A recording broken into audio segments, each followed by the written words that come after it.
Hamjambo, hello and welcome to the number one trending and topical issues podcast in the 254. This is the KENYAN podcast. I do hope that you're doing wonderful and you are excited to be with us on another fantastic episode where we get to show you a different side of this coin that we call the 254. How are you doing? How are you feeling? I do hope that everything is going on well for you and your family, and that you are actually going on your pursuit of happiness and excellence in the best way possible. We do hope that you are able to connect with us on our social media platforms. We actually invite you and welcome you to connect with us on our socials. We are on Twitter at KENYAN Podcast. You can also find us on Facebook, KENYAN Podcast, and also on Instagram as well, KENYAN Podcast, and also on YouTube at the KENYAN Podcast. And we would really love to see you connecting with us and also giving us your feedback on different issues that we get to discuss right here on the KENYAN Podcast.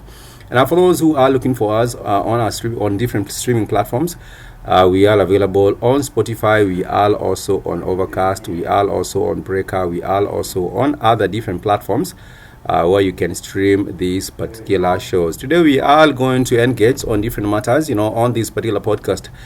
We love to talk to the Kenyan right here in the 254 and also the Kenyan in the diaspora and also friends of Kenya that are concerned with the issues to do with our country. And today's focus is on a matter of economy of our country, because for some time people have overlooked, the situation that we are in right now, and there seems to be no proper understanding of what is happening right now.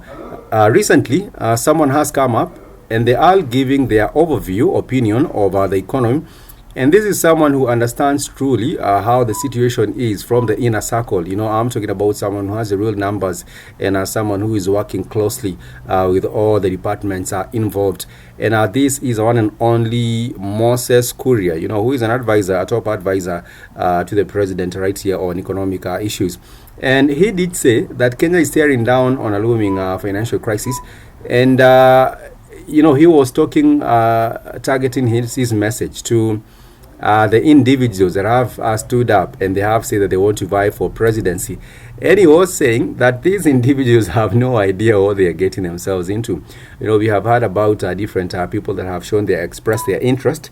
For example, the former Chief Justice Maraga, he did express his interest to vie for presidency. We have also seen East Mumia's MP. His name is Peter Salasia, also showing his interest, in the seat of the presidency. We also do know that the incumbent President William Ruto will also be contesting just to keep on maintain his seat and continue with his work. We also do know about Fred Matiang'i, also coming into this particular race. We also do know about these Kia Mtata, who is a senator, and many others that will also come up. It's still early. Many others will also continue showing their interest. I think maybe perhaps Jimmy Wanjigi, I'm not sure. But nonetheless, Moses Kuria, who is William Ruto's senior economic advisor, he did say that he did give an analysis of the situation on what is going on right now. And he did lay bare the reality on the ground, because he did say a massive 1.3 trillion, nearly a third of the entire 4.2 budget that is we are looking forward to, will go straight to debt servicing and pensions, and therefore this money, nearly a third over the entire budget, just goes straight into debt servicing. We do have so many debts that were taken up by the previous governments, and when this current government, Kenya Kwanza government, came in or took power, they did say that they found the nation in a financial mess, and they have been working day in, day out to sort out this particular mess that the previous Ulu government left. But the problem is, when you're telling us that we are in a mess that the former government left, the incumbent President William Ruto, was a deputy in the former government, so he knew the inner workings of everything. So he cannot tell us that he's sorting out the mess that was left by his leader in the previous government. He also had a role to play in it. But this was, of course, money that was already taken, and from a past borrowing decision. Some of these decisions are not very wise, and you do find there is very little room to maneuver. And also, you do find that these particular loans that have been taken up are not negotiable, and they cannot be defaulted on unless we want this particular country to go into deeper mess. And Moses Kuria has also blamed, the previous decisions on expansionism as being a part to blame for this particular financial mess, because we all do know that Kenya has 47 counties, and this is a bloated government. So you're talking about 47 different governors. You're talking about 47 different deputy governors, 47 different county governments, MCAs, women rep, all these. And all these have to be financed, or all these have to be paid. These are part of the wage bill. They have to be paid from the public, the civil servants, the money contributed in form of taxes. And he did say that an additional 1.7 trillion will be consumed by recurrent expenditures. This is not money going into any development. This is money just being going into recurrent expenditures.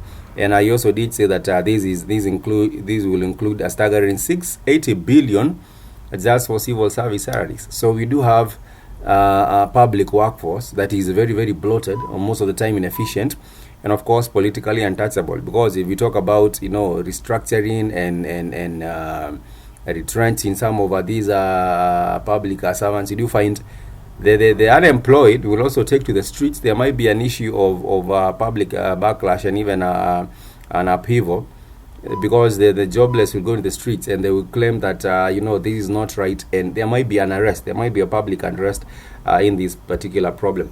When it comes to social programs, that I'll mention to cushion the vulnerable, they are sold about 700 billion, including free education, cash transfers to the elderly, subsidized inputs like fertilizer and health services.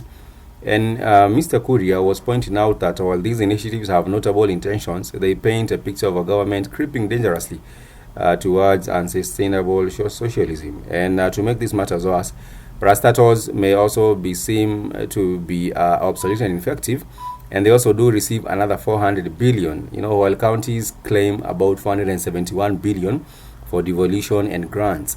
When you look at and you scrutinize all these, the way the budget is and what this particular money is going into, you do find that, if you scrutinize very, very well, you do find that devolution as it is right now, it might not be sustainable the way it is. People have to rethink devolution and see, is there a need to reduce these particular counties to maybe perhaps 20, or maybe perhaps even 14. And because you have looked at other different countries, go to look at Canada, look at India, look at Nigeria, you do find they do not have 47 counties. This is crazy, and when you talk about funding or financing of these particular counties and the devolution, it's very, very high, and it means that the country might remain in the same position without moving forward, or even it might even retrogress, just go behind, without any kind of foreseeable prospects for progress, simply because of these wage bill and because of the size of these devolved system. And it did say only about 291 billion, about 6.9 of the entire national budget, is available for actual development. So if you do have 100% of a budget and only 6.9%, even less than 7% going into actual development, and this is all that remains for roads, for schools, for water systems, for power infrastructure, for the dreams of a growing nation, there will be a very, very big problem with that. So most of these presidential aspirants, he did say, they do not have an idea. They do not have an idea as to what awaits them. He did say the next president will inherit a nation whose hands are tied by debt, obligations, and runaway spending. But nonetheless, Moses Kuria was also a bit, I would say, maybe perhaps, he did wish them well, because at the end of the day, you look at how things are going and you wonder to yourself, what will be the end of this? So people might look at the seat of the presidency and, leading a country like this and see, oh, this is very, very, actually very, very nice. But you also do forget that behind the curtains, all things are not looking so well, and therefore you have to be a man, ready, not only to get into power and ascend in power and enjoy all these things that come with the attractions of power, but you have to realize you have to make decisions. Whomever actually gets into, even if it's just the incumbent who maintains, I think there has to be a way of looking at maybe perhaps even a referendum, to reduce the number of counties, and also look at how we can lower these wage bill, and also look at how we can restructure. We can, look for the restructuring over some of these debt agreements that exist. Because if that does not happen, then it means that you're working very, very hard as a nation. For example, the KRA, the Kenya Revenue Authority, is collecting the taxes, but all this money, only less than 7% goes into any actual development. So you are wondering, is it that now there is a big problem at the end of the day, if you get where I'm trying to go with this, and tough choices have to be made in the future. And even we as a Kenyan people, we need to reflect. It's not just a role of the leadership only. We as a Kenyan people also ought to reflect and see what needs to be done right now, because some of these particular changes are needed right now. If it comes to the IEBC looking at these particular boundaries, and I was hearing about some of these counties are too big, they need to be broken down into two. You cannot do that. You need to actually minimize the numbers, not the other way around. And that is our humble opinion right here on the KENYAN podcast. Thank you so much. Remember, you can always connect with us on our social media platforms. In case you want to write us an email, you can feel free to do so. You can shoot it as an email, kenyanpodcast@gmail.com. And we would absolutely love to hear from you and get your feedback on some of these particular matters. Do you think we should have a referendum and focus on changing our constitution? And minimizing these numbers, because devolution as it is right now, it's a heavy, very heavy burden. People should have thought about it, and I know that this comes at a heavy budget. But nonetheless, that is where things are looking. We shall be making a more